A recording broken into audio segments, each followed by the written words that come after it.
can't do this anymore. I'm out. Sorry, I don't understand. Oh, see, that's the problem is the phone's trying to hear me. You weren't supposed to understand. Um,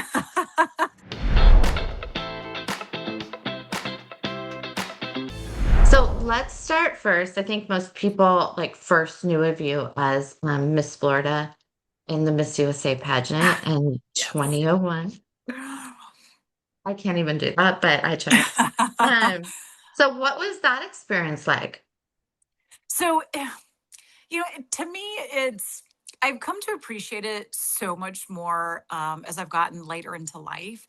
And it was a great experience. It was wonderful, but there's a little bit of it that was a cop out for me because my older sister was an artist and she is uber talented, has made a great career on it. My younger sister was a dancer and she was, went to a special school for it. And I was kind of the other daughter. I didn't have a talent, I didn't have a skill set. So it's like, well, what can I do? And I found that I could compete in pageants because I wasn't afraid to say what I wanted to say. And I learned how to walk in high heels. I learned how to do my makeup and my hair, and I happened to win. So to me, it was kind of like, it was one of these things. It's like, well, you have nothing else, but you learned how to walk in high heels and, do your lashes. So here you go. But there's so many great lessons that I learned from that on just how to get the best version of myself, about competing against myself and not somebody else. Um, and also the connections that you make, learning how to be poised, learning how to communicate effectively and efficiently, learning how to work a room, all of these things that have really helped embrace, or that I've embraced, that have really helped me in my career, I've taken from that. And I've taken from those moments. And so while at times I'm like, well, it's because I didn't have anything else that I was good at, it actually really excelled and heightened the things that I am really good at, which is communicating and public speaking and engaging with people and networking and relationships and storytelling. So that's kind of, how it started, kind of how I viewed it. And it's really some great memories. I feel like those skills today, es- especially which are like, you cannot teach that. So I feel like those skills today are probably, and of course, it depends on the career that you're going into. I mean, if Mhm. you want to be a medical doctor, you have different skill set. That's obviously important. But like, I feel like those skills today are the most important skills for um, having higher potential at a successful career and then being able to sustain it. It's like Mhm. IQ, which is so important, right? Yeah, and I think what we're losing nowadays is knowing how to network, knowing how to interact with people, knowing how to engage, knowing how to follow up. Like, you're all over the place, and you could have taken it just for a year of, okay, this is wonderful, a great experience. But I took it, I got the business cards, I wrote down who they were, what the conversation was, where I met them, and I followed up. So I used it as a platform to get me to where I wanted to go, into kind of the world that I wanted to get into.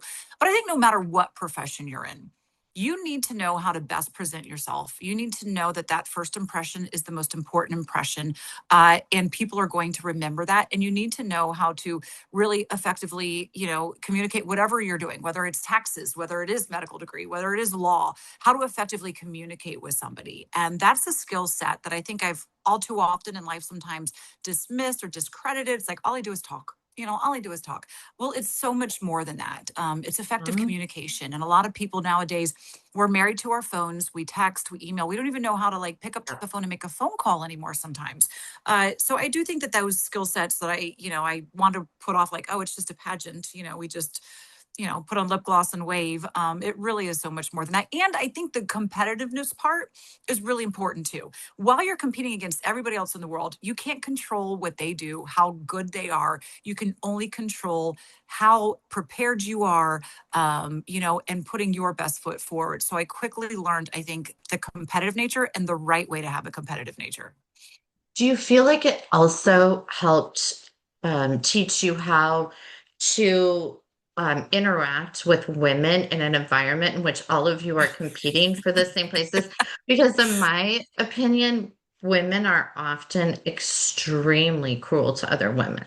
They can be, yeah, wholeheartedly. You know, I've experienced that. I don't think I had to go to a pageant to experience women being cruel to other women. I mean, I went to high school, I mean, and women were beyond cruel then.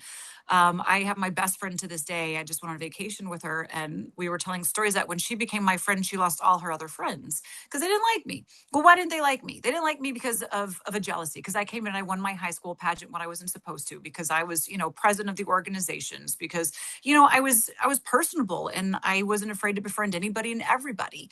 And that's always going to follow you because there's people that are insecure in themselves, no matter what stage of life you're in, it never goes away. No matter what profession you're in, it doesn't go away. That's just jealous. And it's their own insecurities that come out from that. So when it came to pageantry, like, again, like, they're all beautiful. They all have beautiful bodies. They all have beautiful dresses. So how are you going to stand out? Well, it's what they say that always one from like the neck up. So it's one with how you engage, how you communicate, and how you represent yourself. That's what stands out more than anything else. So yeah, I mean, you still deal with girls like that to this day. But honestly, Oh my I feel God. like women are coming a little bit together more than they were. Maybe it's just I'm getting a little bit older. I'm not sure. It's no, I think in certain ways that it's happening. I also think that you have, and I've been very careful about this with this podcast. Mhm, You had, and I remember seeing it more, I would say like last decade, the girl boss movement, which, to mhm, me ultimately is just stupid, and vacuous. But like you would see like women saying, oh, how much they're supporting other women. And then you find that many of the women who say that are also the women who are actually not supporting other women and behind the scenes can be quite catty and petty. Do you mhm. feel like, so just tracing back, so you did pageant, obviously, you were Miss Florida.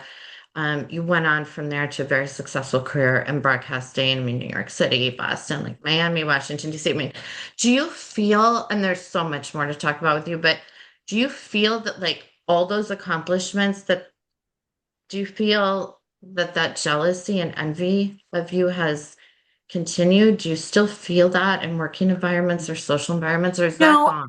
I haven't. And I don't think it's just women. I think men in my Yeah. profession, especially being in more, I think men can be jealous too. It just comes out in a different way. And men can be just as competitive, of course, against a woman in a profession than a male counterpart. And I've experienced a lot of that throughout my career. So I don't know that it ever goes away. I think it's just how much recognition am I going to give it? And how am I going to let it impact what I'm trying to do and Mm. what I want to accomplish? So I think it kind of goes to that. But I've had, as a female I had over 25 years in sports where a lot of times I'm the only female in the room, Yeah. and a successful female in the room. And a lot of men don't like that because they want the job that I've had. They wanted to do what I do and have the opportunities. And so they try to find ways to knock you down differently. So I think it just goes down to a good sense of self, of who you are, why you're there, what you're capable of, how you've prepared, how you're going to prepare, in anything you go into. Have you struggled at any point? Obviously, I know the sports Mhm. television arena pretty well. And I know that it's been in the past pretty male dominated and not always the friendliest toward women. I know of many people, one in particular, who is the opposite of that, but that has been the case or the experience for many women. What has been your experience? Like, I've talked with women who felt like they had to hide what they look like, who felt like they had to cover Mhm. themselves up more, who felt like they were often talked to as if they were stupid or didn't understand or didn't know. It was difficult to ask a question. Did you have the opposite experience to that, or like, what's it been like No, for I you? mean, early on in my career, I think I found out quickly like a dark pantsuit's gonna, get you less attention than a dress. And I think sometimes you just wanted to be able to do your job and not have the attention to being the female in the room. And, a lot of times too, you just have to look at the numbers. If you're in a locker room, you're automatically around, the team, which is all men, the coaches, which is all men, most of the beat writers and reporters are all men. So it's a numbers game. You're like one of two or three. Maybe now we have more women that are in locker rooms and that are doing sports, which is fantastic. But it was a numbers game. So you were going to get attention just by walking in, no matter what you wore. But I think it was just kind of dressed appropriately. Like if you're on a football field, I don't need to be in a tight dress and stilettos. Like I can wear comfortable shoes, Totally. and I was going to get more respect walking into a locker room by what Nikes I'm wearing or Jordans I'm wearing than a high heels. I'm going to get more respect by what outfit I'm wearing when it's like football appropriate or basketball appropriate versus going in and trying to be like, hey, I'm in a tight dress. Look at me. No, I think I don't shy away from that. And I don't mean like tight, but a dress I know that's very exactly what you even, mean. Uh-huh. yeah, but there's times where I wear beautiful dresses in the studio. There's times where I wear beautiful dresses if I'm out at events. I think it's just dressing appropriately, but people are going to be quick to want to say one thing left or right. And again, if they're insecure in themselves, they're going to have to find a reason why you're there, and knock you down from that. And at times, it can rattle you, and at times it can make you insecure and maybe hold you back from asking the questions, or maybe hold you back from that, maybe questions of that or questions that you don't know, just because you're feeling the judgment of others, and there's always judgment. Yeah. But again, as I've gotten further in my career, it's just like it's not worth it. If I don't know, I'll Yeah. tell you I don't know. Can you help me? And if I do know, I'm not going to let you hold back, because I've seen men fumble over questions and not knowing anything they're talking about either. So it's like, why let that keep me from doing what I need to do? Yeah, I think it's very empowering. It's also like shutting out the noise, Yeah.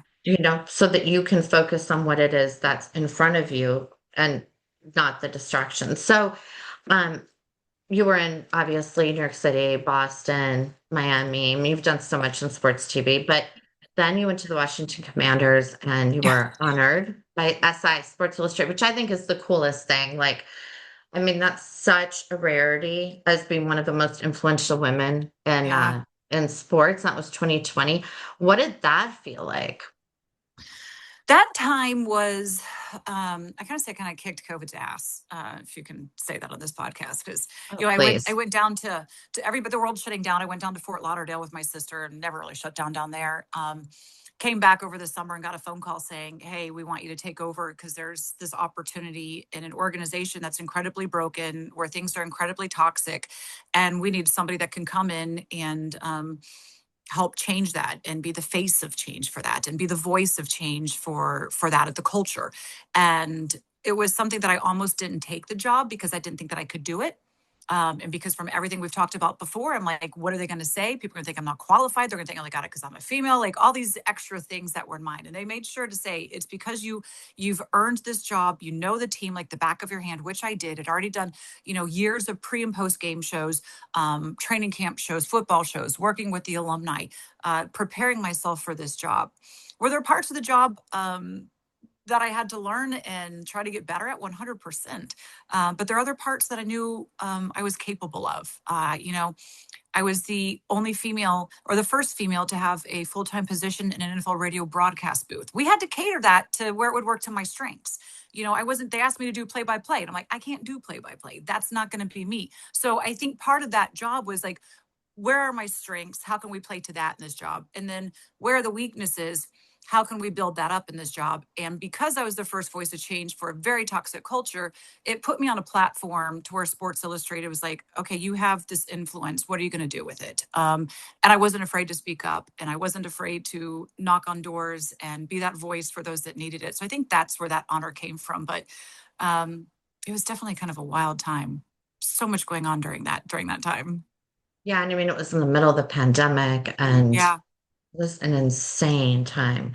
Was it crazy in DC during the pandemic too? Everything was locked down like it was out here in California? Yeah, people were paranoid. Again, I'm so glad I went to Fort Lauderdale, because I was riding my bike down A1A, walking on the beach. Nobody was on it at all. So that was kind of good. But I know Yeah. for those that were here in DC too, it was just, there was such heightened paranoia, because we are the nation's capital, and it is very political. And if you did anything outside of, being certain feet away from somebody or not wearing a mask, like it was intense. And so I think it was very hard for a lot of people to cope during that time. Really in DC, compared to other places that I saw how they were functioning, especially like in Florida. Florida, it was kind of like, whatever. And it It's was like so they're open. so lackadaisical about it. I know. Out here, it was total lockdown. Like it was literally like society shut down. So, okay. So obviously, you've worked on sports TV a long time. Then you did the Commanders, and you know the players. What do you think of what's going on right now with Caitlyn Clark and the WNBA? Sophie Cunningham's recent comments. Kathy Engelberg. What do you think of all this? Yeah, well, look, if you look at the way Caitlyn Clark has been treated since she's entered, it's not been fair. And that kind of goes to what I was saying in the beginning. It's a jealousy because there are some uber talented WNBA players in the league that have been playing there and trying to, power forward within their professions as best as they can. And they weren't getting attention until Caitlyn Clark comes on the scene. So I think inherently it's kind of like, well, wait a minute, we've been doing this. She comes in, she's very special talent, right? Like she's uber special talent. And you're always going to have some of those that stand out among the rest. But I think naturally by her coming in and the shine, the attention, the platform that she was given, others were kind of like, well, wait a minute. What makes you really that special? So then they're wanting to prove themselves against Yes. her. And doing that becomes like a tougher competition against her. And unfortunately, I've seen so many calls that aren't fair. Like it Yeah. blows my mind. I'm like, what are we doing? Why are we not protecting her? Why are we not, being regulated this? Why is this how can this be a foul and this not a foul? Like that's where I think the WNBA and the leadership there has really kind of failed Caitlyn Clark is making some form of consistency. Yes, she's got a platform. Yes, she's brought attention to the league, but we've got to be able to make sure that she's treated fair as the WNBA is rising. Now you talk about everything else that's going with Sophie Cunningham. I'm glad she's got a girl that's got her back. I mean, you better, that's the biggest thing of anything that we didn't get into in the other stuff is if you're going to be in this profession, you've got to have allies. You've got to have Yes. people that are with you. And I love that she's standing up for that. What is your take on Sophie Cunningham's comments about transgender athletes Mhm. and what's happened with the Minnesota Lynx? I coach the Minnesota Lynx. Um, do you think that transgender athletes should be playing in women's professional sports and in particular the WNBA? No, I don't. No, I don't. I don't. I agree that I think everybody deserves to be loved and have their space. So I think Sophie Cunningham's comments too were never against transgender. She's like, look, we still love this group, but that doesn't mean that this group needs to be over in this space because we love this space and we need to protect this space. We've fought so hard with Title IX to help women's sports advance, and we need to Yes. continue protecting that.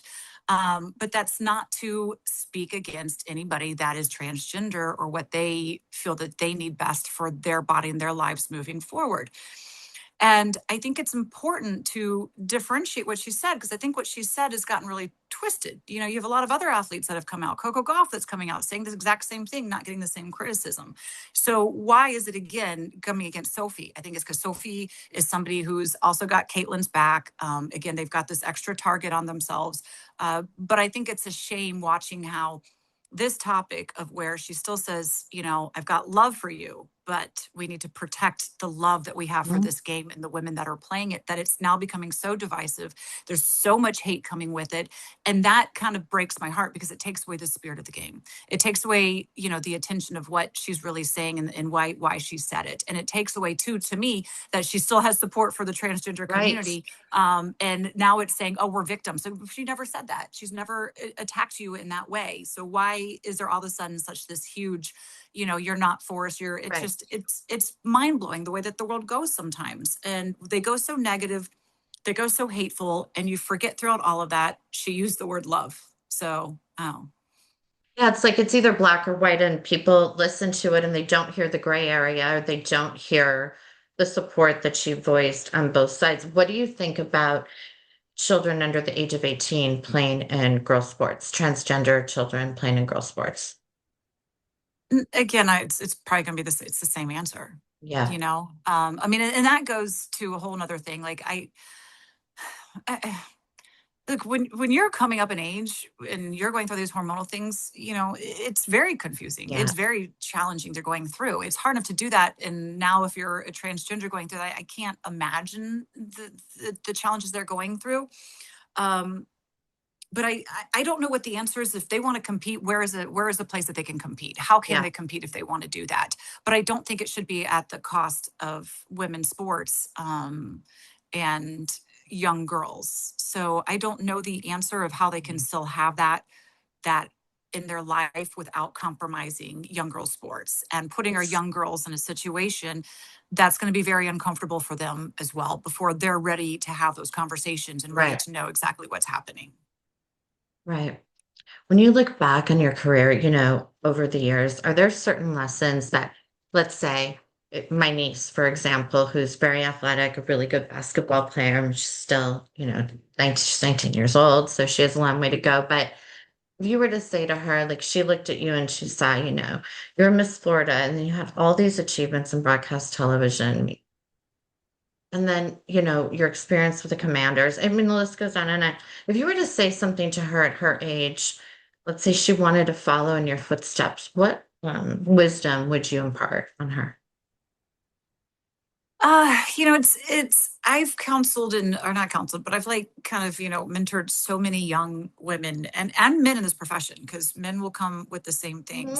Mhm. I think that the biggest thing is say, what is your passion? What is it that you love?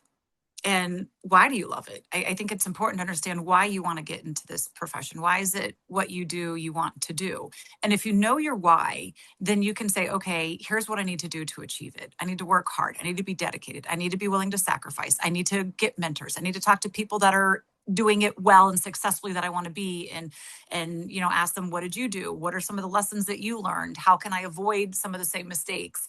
And when you get along that path, then you realize you're preparing yourself to go forward in it, whatever it is. If it's playing basketball, are you putting the extra hours? If it's you want to be a journalist, are you making the extra connections? Are you going out of your way to ask what are their stories? What are things that I can do to help aside from what's just being asked of you? And I think that's the biggest thing sometimes we find is sometimes we just sit back and we like wait for somebody to tell us what to do the job instead of saying, what more can I do to do the job well and to do the job that I want to get into? When you mention mentors, are there specific mentors that you Oh yeah. remember that you think were very impactful? Yeah, so many. So early on, if we're going to talk like early on, one once told me that it's not necessarily in this business going to be the most talented that's going to make it. It's going to be who has the resiliency, who has the dedication to stay with it. Because it's a hard career. You have to move. You're working nights, holidays, weekends. You're missing out on things. You've got people that won't hire you because they don't like your hair color or because you're not the right, the right fit for what they need in their newsroom, and maybe somebody else does have you. So it's a very very very hard business, and that kind of always stuck with me. And again, that goes back to what's my passion and why do I want to do it. So that's why I'm still here in this career, continuing on, as I know my why and I know what I love. As I've gone through my career, I think my mentors change, and I think they have to. It's what job am I in now and where I want to go. So the mentors that have come through, some have been mentors to help teach me the insides of the game. Let's coach you up. I didn't play it and I don't pretend to know everything about it. And so, who can help mentor me to make sure that I'm learning the best and being able to communicate the best and ask the right Yeah. questions, of whether it's an active player or an alumni, to get the right conversations. It's also people that, when I was a manager, as a senior vice president in an organization, I needed to talk to other people that were leaders. How can I lead? I've not done this before. So I think the mentors constantly change depending where you're at in your life. And now even I have some that are, in the news world, as I've made the transition over to there, how and what do I need to do to continue to be successful in this extra chapter or this new chapter that I'm going into? It's so interesting because when I hear you talk, I hear someone who's talking about a love of her craft. And I Yeah. think that makes a huge fucking difference because when you love what you do, you are so much more fucking motivated to do it and Hmm. to work hard and to learn and to seek knowledge, which is kind of what you're talking about. I don't want to speak for you, even though I kind of am, but it's clear that like that's the case. And I feel like that's maybe where many people fall down because they don't really want it badly enough, or they want it for reasons other than their love of the craft. Maybe they want it for fame or money or, they're clout chasers. You know what I mean? Like it could be any of that. So do you feel that that pure love of what you do is partially, and I think you're kind of known for this actually, but that's partially why you're still here, why you're Oh, still 100%. working. 100%. It would be so easy to leave. A lot of people that I was in this business with before, they're gone. They're out. Yeah. Look, the business is changing every single day, and we don't know where it's going. We're all trying to figure out, like, how can we stay in it? How can we monetize it? How Yeah. can we, reach the audience where they're at? If it's on their phones, if it's streaming through their televisions, if it's, it's Yeah. constantly an evolving profession. So what I fell in love with early on doesn't even exist anymore.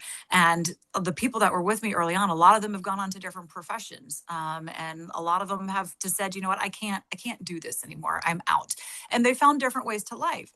And again, like, you're working. Sorry, I don't understand. Oh, see, that's the problem is the phone's trying to hear me. Trying to You weren't supposed to understand. Um, of trying to, again, just reach people where they're at. But you know, y- I just, I do. I still get so excited walking into a newsroom. I still get so excited when I see people collaborating on building a show. And when it's like, okay, the countdown to where that light goes on and it's red Yeah. and it's showtime now. And how have you prepared for that? And, if something goes wrong, how are you going to course correct it? So there's so many times in my career where I didn't handle that so well. And it's just like this bad train wreck and everybody's watching. And it's so uncomfortable. And I'm like, oh, and now like, I almost love those moments. Things are crashing, falling apart, and I will captain you smoothly through because I've built up that experience. And I love it when I can be able to take advantage of that. I love it when I can access that part of my skill set. And I don't know, I want more of it. I'm still like, I want more. I want to be doing this all day long. If I go in and I get like 1 hour of a show, I'm like, why am I not doing 5 hours? Like Yeah, and that's also like it's not that something I don't want streets. to Oh, walk sorry. away from. Totally. And like when you were talking about how like you're able to work through, like, let's say something goes awry during a show or Mhm. whatever, and you're able to guide everybody kind of through that pretty seamlessly. That's also that street smarts, that's that Yeah. IQ built up with experience or combined with experience and just built up and refined over time. Given all the changes, because I see this, and we were talking about this briefly earlier, but in PR, I see the way we place talent now is different than what we used to do, and um, the way the vehicles that we use. I mean, social is much more prevalent. I mean, there are all these streaming platforms. We've worked with WTTG and Love Morning Show. Um, where do you see like everything going? I mean, it's changing all the time, every year and every quarter Yeah. there's something else. I mean, as the industry as a whole, I think that's the $1 million question or the $1 billion question, probably, because people still want content and storytelling in media is still going to be king. It's just, where is it and how is that? You go on now and you used to, of course, people are cutting the cables. The majority of things are coming from streaming. I'll say WTTG, where people are cutting back, they want to be 24/7. They want to be streaming 24/7, and they're close to it. I think they're maybe like 5 hours away from being on the entire time. And they're still trying to figure out as they're doing it. They're still trying to figure out like how to monetize it. I think that's the big thing that really needs to come into it. But what it's doing, it's people no longer have appointment television. They want their news when they want their news, wherever they're at, be it sitting on the bus or sitting at home, be it 6 o'clock or be it, 3 o'clock in the morning, if they want to be able to access the information that is important to them. So, how do you find the right way to do that? I think that's what we're all trying to just figure out. I go through and I'm now getting my news of, the reporters forget the big old cameras and the lights. Yeah, you do that for the broadcast, but most of it is we're shooting it with a cell phone, Totally. just talking to it and flipping it around. And the story is going to be maybe 40 seconds, and then you're on to the next thing and you got all the information. So you have to really condense it, be flashy Yeah. with it, and just creative too. Well, yeah, and I feel like you have so much more agility if you're able to Mhm. be flexible and you're not, stuck in the past. There's a ton that you can do now. And you're talking about the creative side, there's a lot you can do. And it gives you as talent, um, obviously you produce it as well, but I'm just saying it gives you as talent incredible amount of exposure that you wouldn't have had 20 years ago in just one local market. People are seeing you all over the place, which is very Yeah. cool.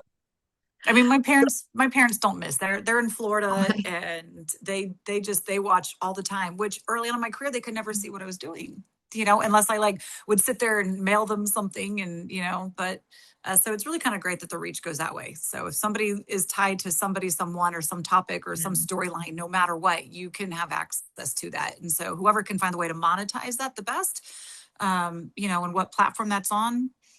I don't know. We're all trying to figure that part out. If you When figure it out, let me know. Oh no, we don't have it figured out. There's just so many options. And like I said, it's constantly changing and Mhm. it's very difficult to know even like who's watching, who's listening, what the metrics are, what the data shows, because it's Yeah. still so new and the technology just hasn't caught up with all the opportunities that are out there. So what I'm gonna just wrap this up because you actually have to work. So what do you see like for your future? I'm sure your parents, when they see you, have to be proud, by the way, because like Yeah. going way back and like here she was, she's Miss Florida. And like, I mean, it's very rare to have a career like this. And it really is rare. You know that. So to have a Yeah. career like this and to have it sustained for, I mean, you're still young, but it's been, couple Yeah. decades, couple and a half decades. So Mhm. what do you think you're going to do? You moving You know, forward? it's funny because my parent they are so proud, and I love that because I'm like, if I can even have them and I'm doing just a reporting hit and they tune in for that 2 minutes, like, to me it warms my heart that I gave them 2 minutes of being proud of their daughter and the work that she's putting into it.